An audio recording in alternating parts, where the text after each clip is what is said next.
चलिए देखते हैं मध्य प्रदेश की 25 फटाफट बड़ी खबरों को। सबसे पहले न्यूज को कहां से देख रहे हैं हमको कमेंट में बताना बिल्कुल ना भूलें। साथ ही साथ हमारे यूट्यूब चैनल को सब्सक्राइब करें एंड बेल आइकन को ऑल प्रेस करना बिल्कुल ना भूलें। मध्य प्रदेश में चुनावी तैयारी तेज, मतदाता संख्या 5.67 करोड़ के पार। मध्य प्रदेश में आगामी नगरीय निकाय और पंचायत चुनाव की तैयारियां तेज हो गई। राज्य निर्वाचन आयोग के अनुसार प्रदेश में अब कुल 5,67,21,353 मतदाता दर्ज है। विशेष गहन पुनरीक्षण यानी एसआईआर के बाद मतदाता सूची में 27,40,288 नए नाम जुड़े। इनमें 2,91,00,000 पुरुष, 2,76,00,000 महिला और 1,542 थर्ड जेंडर मतदाता शामिल हैं। ग्रामीण क्षेत्रों में 4 करोड़ से ज्यादा मतदाता हैं जो चुनाव में अहम भूमिका निभाएंगे। एमपी में 27% ओबीसी आरक्षण मामले में नया मोड़, 50% आरक्षण सीमा को लेकर हाईकोर्ट में बहस तेज। एमपी में 27% ओबीसी आरक्षण की संवैधानिक वैधता को लेकर हाईकोर्ट में चल रही सुनवाई में नया मोड़ आया। शुक्रवार को 50% आरक्षण सीमा को लेकर कोर्ट में जोरदार बहस हुई।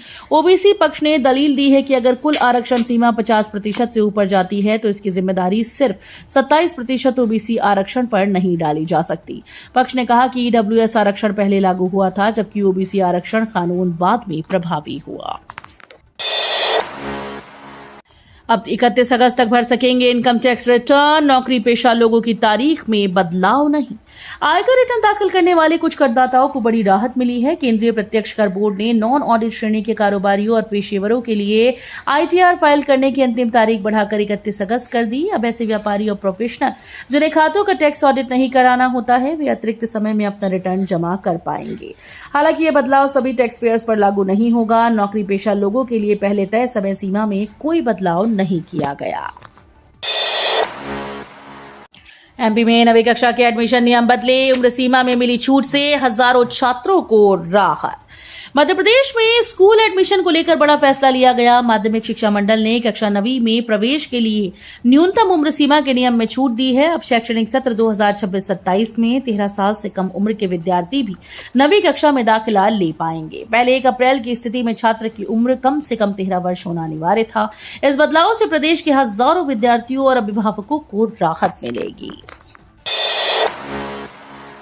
149.7 किलोमीटर लंबे हाईवे की निगरानी तेज, हादसे या आपात स्थिति में तुरंत मिलेगी मदद। मध्य प्रदेश के देवास भोपाल कॉरिडोर पर यात्रियों की सुरक्षा को लेकर बड़ा कदम उठाया गया। 149.7 किलोमीटर लंबे इस महत्वपूर्ण मार्ग पर अब 24 घंटे इमरजेंसी रिस्पांस सिस्टम सक्रिय रहेगा। ये कॉरिडोर प्रदेश के प्रमुख औद्योगिक, व्यापारिक और यातायात मार्गों में शामिल है जहां रोजाना हजारों वाहन गुजरते हैं। Dewas Bhopal corridor private limited द्वारा सड़क की सुरक्षा, रखरखाव और बेहतर सुविधाओं पर लगातार काम किया जा रहा है। गैस त्रासदी के 42 साल बाद भी संकट, फैक्ट्री क्षेत्र के पानी में मिला प्रदूषण। भोपाल के इस त्रासदी के 42 साल बाद भी यूनियन कार्बाइड फैक्ट्री क्षेत्र के लोगों की मुश्किलें खत्म नहीं हुई। फैक्ट्री के आसपास की 19 कॉलोनीज के पेयजल की जांच में करीब 70% सैंपल में मल के बैक्टीरिया मिलने की पुष्टि हुई। इससे लोगों की सेहत को लेकर चिंता बढ़ गई। जनवरी 2025 में फैक्ट्री का 337 मीट्रिक टन जहरीला कचरा पीथमपुर भेजे जाने के बाद हालात सुधरने का दावा किया गया था, लेकिन पानी की रिपोर्ट ने नए सवाल खड़े कर दिए हैं। इंदौर के 2 रेल रूट होंगे हाईटेक, अवध से सुरक्षा बढ़ेगी और दलालों पर कसेगा शिकंजा। इंदौर के रेल यात्रियों के लिए बड़ी राहत की खबर है। अब इंदौर उज्जैन और इंदौर फतेहाबाद चंद्रावतीगंज रेल मार्ग पर स्वदेशी सुरक्षा प्रणाली कवच लागू की जाएगी। इससे मानवीय भूल से होने वाली दुर्घटनाओं पर रोक लगाने में मदद मिलेगी। कई रेलवे ने तत्काल टिकट व्यवस्था को भी पारदर्शी बनाने की तैयारी कर ली है। 1 अगस्त से भोपाल और जबलपुर मंडल के आरक्षण केंद्रों पर नई टोकन प्रणाली शुरू होगी। महाकाल की नगरी में बनेगा विशाल स्नेक पार्क, 21 प्रजातियों के सांपों का होगा संरक्षण। महाकाल की नगरी उज्जैन अब सर्प मित्र नगर के रूप में नई पहचान बनाने जा रही है। मुख्यमंत्री डॉक्टर मोहन यादव ने निर्माणाधीन इस स्नेक पार्क का निरीक्षण कर इसे सांपों के संरक्षण और जन जागरूकता का बड़ा केंद्र बताया। उन्होंने निर्देश दिए कि हर थाना क्षेत्र से पुलिसकर्मियों और होमगार्ड जवानों को स्नेक रेस्क्यू का प्रशिक्षण दिया जाए। स्नेक पार्क में 21 प्रजातियों के सांप और रेप्टाइल्स देखने को मिलेंगे। यहाँ रेस्क्यू सेंटर, क्वारंटीन सेंटर और वेटनरी सेंटर भी बनाया जाएगा। वहां के दिव्य श्रृंगार में बाबा महाकाल का अद्भुत रूप, त्रिपुंड चंद्रमा से सजा स्वरूप। उज्जैन के विश्व प्रसिद्ध महाकाल मंदिर में बाबा महाकाल का दिव्य और मनमोहक श्रृंगार किया गया। भस्म आरती के बाद भगवान शिव को भांग से विशेष रूप से सजाया गया, जिसमें त्रिपुंड चंद्रमा, बेलपत्र, डमरू का अद्भुत स्वरूप दिखाई दिया। खुले तीसरे नेत्र के साथ बाबा महाकाल का ये अलौकिक रूप देखकर श्रद्धालु भाव विभोर हो उठे। मंदिर परिसर हर हर महादेव के जयकारों से गूंज उठा। बुरहानपुर में भारी बारिश का अलर्ट, कलेक्टर एसपी ने संभाली कमान। मध्य प्रदेश के बुरहानपुर जिले में लगातार हो रही बारिश को देखते हुए प्रशासन हाई अलर्ट पर है। हालात पर नजर रखने के लिए कलेक्टर और एसपी ने खुद मोर्चा संभाल लिया। अधिकारियों ने संवेदनशील इलाकों का निरीक्षण कर राहत और बचाव तैयारियों की समीक्षा की। नदी नालों के जलस्तर और निचले क्षेत्रों की स्थिति पर लगातार निगरानी रखी जा रही है। प्रशासन ने लोगों से सतर्क रहने और जरूरी सावधानियां बरतने की अपील की। धार भोजशाला विवाद में सहमति, खसरा नंबर 612 की जमीन पर होगी सांकेतिक नमाज। धार के भोजशाला परिसर से जुड़े संवेदनशील मामले में नया घटनाक्रम सामने आया। सुप्रीम कोर्ट के निर्देशों के बाद जिला प्रशासन और मुस्लिम पक्ष के बीच सहमति बनने पर भोजशाला के पीछे खसरा नंबर 612 की जमीन पर सांकेतिक नमाज अदा की जाएगी। इससे पहले खसरा नंबर 611 पर स्थानीय लोगों के विरोध के बाद प्रशासन ने व्यवस्था में बदलाव किया। एहतियात के तौर पर इलाके में भारी पुलिस बल तैनात किया गया है। मध्य प्रदेश में फसल बीमा को लेकर फिर नाराज किसान, पेटलावद में किसानों से मिले राकेश टिकैत। मूंग खरीदी और खाद वितरण की ई टोकन व्यवस्था से नाराज किसानों का भोपाल में आंदोलन थमा ही था कि अब मालवा में फसल बीमा राशि को लेकर एक बार फिर से किसान नाराज नजर आ रहे हैं। नीमच जिले के मनासा और मंदसौर जिले के शामगढ़ क्षेत्र में किसानों ने फसल बीमा न मिलने से नाराज होकर प्रदर्शन किया। वहीं झाबुआ के पेटलावद में शुक्रवार को राकेश टिकैत से एमपी के किसान नेताओं ने मुलाकात की और फसल बीमा, भू अर्जन और सोयाबीन के समर्थन मूल्य को लेकर चर्चा की। सरकार की टेंशन बढ़ाएंगे कर्मचारी, रक्षाबंधन से पहले टीएडीआर बना मुद्दा, मंत्रालय घेराव की तैयारी। रक्षाबंधन से पहले सरकारी कर्मचारियों और पेंशनर्स को महंगाई भत्ता और महंगाई राहत देने का मुद्दा बड़ा होता जा रहा है। 7 महीने से 2% महंगाई भत्ता और महंगाई राहत न मिलने से कर्मचारियों में नाराजगी बढ़ती जा रही है। तृतीय वर्ग कर्मचारी संघ ने चेतावनी दी है कि यदि 10 अगस्त तक सरकार ने लंबित मांगों पर फैसला न लिया तो 18 अगस्त को राज्य मंत्रालय पर प्रदेश स्तरीय प्रदर्शन किया जाएगा। ऐसे में किसानों के बाद कर्मचारियों का आंदोलन भी सरकार की टेंशन बढ़ा सकता है। मध्य प्रदेश का पब्लिक ट्रांसपोर्ट होगा स्मार्ट, सितंबर में इंदौर में होगा विजन समिट। मध्य प्रदेश की सार्वजनिक परिवहन व्यवस्था में बड़ा बदलाव होने जा रहा है। इंदौर में 11 और 12 सितंबर को यात्री परिवहन विजन समिट 2026 का आयोजन किया जाएगा। मुख्यमंत्री डॉक्टर मोहन यादव इस राष्ट्रीय सम्मेलन का उद्घाटन करेंगे। समिट में mobility vision 2030, digital ticketing, electric mobility, AI आधारित फ्लीट मैनेजमेंट और इंटेलिजेंट ट्रांसपोर्ट सिस्टम पर चर्चा होगी। सरकार का लक्ष्य प्रदेश में सुरक्षित, सुविधाजनक और पर्यावरण अनुकूल परिवहन व्यवस्था तैयार करना है। आदिवासी मुद्दों पर सीएम से मिले उमंग सिंघार, 3 मांगों को लेकर सौंपा ज्ञापन। मध्य प्रदेश में आदिवासी मुद्दों को लेकर सियासत तेज हो गई। नेता प्रतिपक्ष उमंग सिंघार के नेतृत्व में कांग्रेस के आदिवासी विधायक दल के मुख्यमंत्री डॉक्टर मोहन यादव से मुलाकात कर ज्ञापन सौंपा। कांग्रेस ने 9 अगस्त विश्व आदिवासी दिवस पर प्रदेश में राजकीय अवकाश घोषित करने की मांग की। इसके अलावा आदिवासी बहुल क्षेत्रों में संचालित सरकारी आईटीआई, छात्रावास और स्वास्थ्य केंद्रों के निजीकरण पर रोक लगाने की मांग भी रखी गई। वहीं रीवा आदिवासी कांग्रेस अध्यक्ष की हत्या मामले में दोषियों पर सख्त कार्रवाई की मांग उठाई गई। अकलदाड़ की सर्जरी होगी आसान, एम्स भोपाल के डॉक्टर्स ने बनाया स्वदेशी उपकरण। अकलदाड़ निकलवाने से डरने वाले मरीजों के लिए राहत की खबर है। एम्स भोपाल के डॉक्टर्स ने एक ऐसा स्वदेशी चिकित्सा उपकरण विकसित किया है जिससे मुश्किल अकलदाड़ की सर्जरी को आसान बनाया जा सकेगा। इस उपकरण को भारत सरकार से पेटेंट भी मिल चुका है और फिलहाल इसका इस्तेमाल चुनिंदा मरीजों की सर्जरी में किया जा रहा है। मुख और जबड़ा शल्य चिकित्सा विशेषज्ञों की टीम ने करीब 5 साल के शोध और तकनीकी विकास के बाद इसे तैयार किया। 25 मकानों पर बुलडोजर कार्रवाई पर सुप्रीम कोर्ट की रोक, निगम के एक्शन पर उठे सवाल।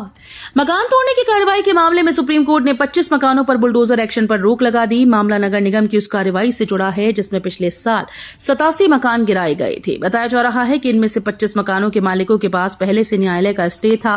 प्रभावित पक्ष ने सुप्रीम कोर्ट में याचिका दायर कर कार्रवाई को चुनौती दी थी। अब कोर्ट के आदेश के बाद मामले में आगे की सुनवाई होगी और निगम की कार्रवाई पर सवाल खड़े हो गए हैं। इंदौर में सुधा सागर मुनिश्री के चातुर्मास के लिए करोड़ों की बोली, मंगल कलश 53 करोड़ पार। जैन संत मुनिश्री सुधासागर महाराज के चातुर्मास प्रवास को लेकर इंदौर में भव्य आयोजन किया गया। दलालबाग में 4 माह के चातुर्मास के लिए मंगल कलश स्थापना की बोली लगाई गई, जिसकी कुल राशि करीब 53 करोड़ रुपए तक पहुंच गई। पहले कलश के लिए 2 पक्षों ने 16-16 करोड़ की बोली लगाई, जिस पर मुनिश्री ने दोनों को आशीर्वाद दिया। वहीं श्रावक संस्कार श्रेणी कलश की बोली 5.5 करोड़ रुपए से अधिक रही। आयोजन में बोली की बड़ी रकम शहर में चर्चा का विषय बनी हुई है। कूनो चीता प्रोजेक्ट पर सूचना आयोग सख्त, डायरेक्टर उत्तम शर्मा 3 मामलों में तलब। मध्य प्रदेश के कूनो राष्ट्रीय उद्यान से जुड़े चीता प्रोजेक्ट पर राज्य सूचना आयोग ने सख्त रुख अपनाया। आरटीआई के तहत जानकारी न देने के मामले में राज्य सूचना आयुक्त राजेश भट्ट ने चीता प्रोजेक्ट के डायरेक्टर उत्तम शर्मा को 3 मामलों में तलब किया। सामाजिक कार्यकर्ता अजय दुबे की शिकायत पर हुई सुनवाई में वर्ष 2024 में चीतों को बेहोश करने की अनुमति, ब्लड टेस्ट, पोस्टमार्टम रिपोर्ट, अस्पताल की सुविधा और निर्माण के कार्यों से जुड़ी जानकारी मांगी गई थी, लेकिन विभाग ने आरटीआई की धाराओं का हवाला देकर सूचना देने से इनकार कर दिया। सिलेंडर बुकिंग से मिलेगी राहत, शहर में शुरू होगी पीएनजी गैस सुविधा। शहरवासियों को जल्दी रसोई गैस सिलेंडर बुकिंग के झंझट से राहत मिलने वाली है। 250 करोड़ रुपए से अधिक लागत से पाइप्ड नेचुरल गैस यानी पीएनजी का नेटवर्क तैयार किया जा रहा है। अडानी टोटल गैस कंपनी ने मुख्य पाइपलाइन इंदौर नाका तक बिछा दी और अब शहर में वितरण लाइन का काम शुरू होगा। पहले चरण में 10,000 घरेलू और 1300 व्यावसायिक कनेक्शन दिए जाएंगे। बरघाट कॉलेज में दीक्षारंभ कार्यक्रम, नवप्रवेशित विद्यार्थियों का हुआ स्वागत। बरघाट शासकीय महाविद्यालय में सत्र 2026-27 के नव प्रवेशित विद्यार्थियों के लिए 3 दिवसीय दीक्षारंभ कार्यक्रम शुरू हुआ। कार्यक्रम का शुभारंभ मां सरस्वती के पूजन और दीप प्रज्वलन के साथ किया गया। राष्ट्रीय सेवा योजना के स्वयंसेवकों ने सरस्वती वंदना और स्वागत गीत प्रस्तुत किया। प्राचार्य डॉक्टर बीएल इनवाती ने विद्यार्थियों को राष्ट्रीय शिक्षा नीति 2020, अनुशासन और छात्र कल्याण योजनाओं की जानकारी दी। उन्होंने कहा कि महाविद्यालय केवल डिग्री हासिल करने का स्थान नहीं, बल्कि व्यक्तित्व निर्माण, ज्ञान और विज्ञान मूल्यों के विकास का केंद्र है। एमपी के छात्रों को बड़ी सौगात, सांदीपनी स्कूल्स में बनेगी हॉस्टल सुविधा। मध्य प्रदेश के विद्यार्थियों के लिए बड़ी खबर है। राज्य सरकार सांदीपनी स्कूल्स को नवोदय विद्यालय की तर्ज पर विकसित करने जा रही है। योजना के तहत चयनित स्कूल्स में छात्रों के लिए हॉस्टल बनाए जाएंगे, ताकि दूर दराज और ग्रामीण क्षेत्रों के बच्चे स्कूल के पास रहकर बेहतर शिक्षा प्राप्त कर सकें। फिलहाल 274 सांदीपनी स्कूल्स में मुफ्त परिवहन सुविधा दी जा रही है, लेकिन लंबी दूरी और बारिश के मौसम में होने वाली परेशानी को देखते हुए अब हॉस्टल निर्माण की तैयारी शुरू कर दी गई। छतरपुर में ट्रैफिक व्यवस्था बेहाल, 4 में से 3 सिग्नल वर्षों से बंद। छतरपुर शहर की ट्रैफिक व्यवस्था लगातार बिगड़ती जा रही है। शहर के 4 प्रमुख ट्रैफिक सिग्नल में से 3 वर्षों से बंद पड़े हैं, जबकि चौथा सिग्नल भी अब खराब हो गया है। पन्ना नाका से बस स्टैंड तक सिर्फ 3.3 किलोमीटर के रास्ते में 9 स्थान ऐसे हैं जहां रोज जाम, दुर्घटनाएं और अव्यवस्था देखने को मिलती है। ट्रैफिक जवानों की कमी से हालात और खराब हो रही हैं। स्थानीय लोग जल्द सिग्नल दुरुस्त करने और यातायात व्यवस्था सुधारने की मांग कर रहे हैं। आंदोलन का असर, खरीद सीमा बढ़ी, मूंग के बड़े भाव से किसानों की बढ़ी उम्मीद। मध्य प्रदेश के मूंग किसानों के लिए राहत भरी खबर है। राज्य में मूंग के बाजार भाव में करीब 500 रुपए प्रति क्विंटल की बढ़ोतरी दर्ज की गई। किसान आंदोलन के बाद सरकार ने खरीद की सीमा भी बढ़ा दी, जिससे किसानों को दोहरा फायदा मिल रहा है। हालांकि केंद्र के तय कोटे से अधिक मूंग खरीदने के कारण सरकार को पिछले वर्षों में हजारों करोड़ रुपए का नुकसान उठाना पड़ा। अतिरिक्त स्टॉक खुले बाजार में कम कीमत पर बेचने की मजबूरी के बावजूद बड़े भाव से किसानों में खुशी का माहौल है। मध्य प्रदेश में पब्लिक ट्रांसपोर्ट को मिलेगी नई रफ्तार, विजन समिट 2026 में बनेगा रोड मैप। मध्य प्रदेश में सार्वजनिक परिवहन को आधुनिक और बेहतर बनाने की दिशा में बड़ा कदम उठाया जा रहा है। 11 और 12 सितंबर को इंदौर के ब्रिलियंट कन्वेंशन सेंटर में यात्री परिवहन विजन समिट 2026 आयोजित होगी। मुख्यमंत्री डॉक्टर मोहन यादव समिट का उद्घाटन कर मध्य प्रदेश यात्री मोबिलिटी विजन 2030 की रूपरेखा पेश करेंगे। इस दौरान मुख्यमंत्री सुगम परिवहन सेवा योजना, सार्वजनिक निजी भागीदारी और निवेश के जरिए बस सेवाओं को मजबूत बनाने पर चर्चा करेंगे। विशेषज्ञ, उद्योग जगत और नीति निर्माता मिलकर प्रदेश में स्मार्ट, सुरक्षित और सुगम परिवहन का भविष्य तय करेंगे। वीडियो अच्छी लगी तो वीडियो करिए लाइक एंड चैनल को सब्सक्राइब कर बेल आइकन को और प्रेस कर लीजिएगा।